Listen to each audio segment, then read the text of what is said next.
Olá, pessoal! Eu sou o professor Eduardo Lemos. E olha, se este nosso bate-papo ajudar a clarear as coisas, já sabe, né? Deixa aquele joinha, ativa o sininho para não perder os próximos, se inscreve no canal, comenta e, claro, compartilha com os amigos.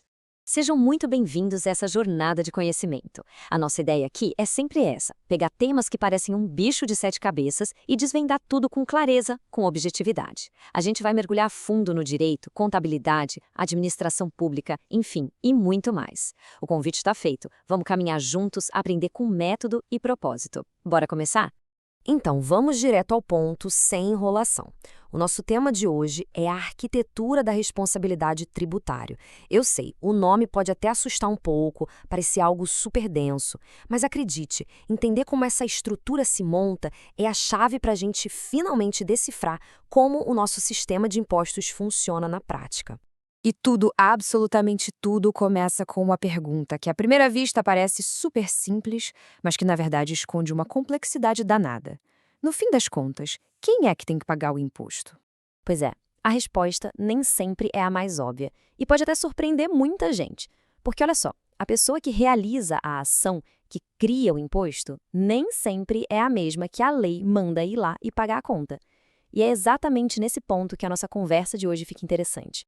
Para a gente não se perder, preparem um roteiro. A gente vai começar entendendo quem paga a conta, depois vamos diferenciar as duas figuras-chave, o contribuinte e o responsável. Daí, mergulhamos nos dois grandes mecanismos, substituição e transferência. E fechamos falando das infrações e montando um mapa geral. Certo? Bom, para que toda essa complicação? Para que ter mais de uma pessoa que pode pagar? Pense o seguinte: a responsabilidade tributária é, na verdade, uma ferramenta jurídica inteligentíssima do Estado. Ela serve para otimizar a fiscalização, para tornar a arrecadação mais eficiente. É um jeito de simplificar o controle de algo que, senão, seria um pesadelo logístico. E para entender essa otimização, a gente precisa conhecer os dois personagens principais dessa história. Guardem bem essa distinção entre contribuinte e responsável, porque ela é a base, o alicerce de todo o resto que a gente vai conversar. Olha só que claro que fica lado a lado. O contribuinte é quem, de fato, realiza o evento que gera o tributo. Ele vendeu o produto, ele recebeu o salário, a relação dele com o fato é pessoal, direta. Já o responsável, bem, ele não tem essa ligação direta. A obrigação dele não vem da ação, vem da lei. A lei o aponta e diz: ei, você paga. É uma obrigação que a gente chama de derivada. Então, só para deixar bem amarrado, contribuinte é o protagonista da história. É quem tem a relação íntima e direta com a situação que a lei descreve como fato gerador do tributo. A obrigação dele é original. Já o responsável é um terceiro. Ele não é o protagonista, mas, de alguma forma, ele está ligado àquela situação. E por essa ligação, a lei o chama para o palco e entrega a ele o papel de pagar o tributo.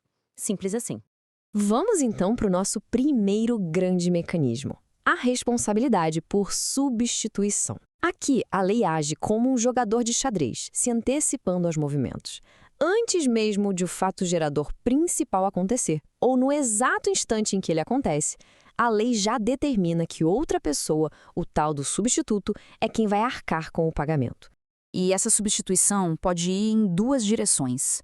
A mais famosa é a progressiva, ou para frente. Nela, alguém que está lá no comecinho da cadeia econômica já paga um imposto que só vai nascer lá no final.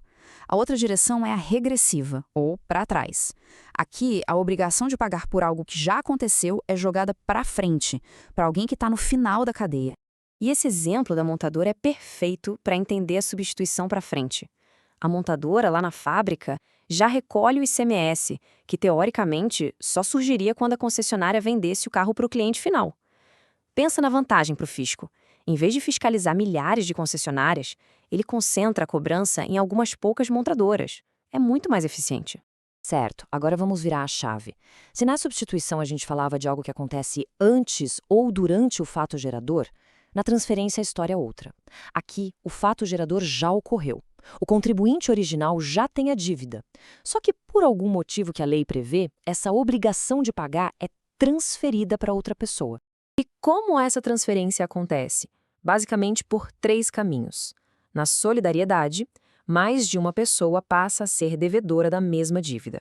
Na sucessão, A dívida meio que persegue um bem ou um patrimônio que muda de mãos. E na responsabilidade de terceiros, a obrigação vai para quem administra bens alheios, como pais, tutores ou os próprios diretores de uma empresa.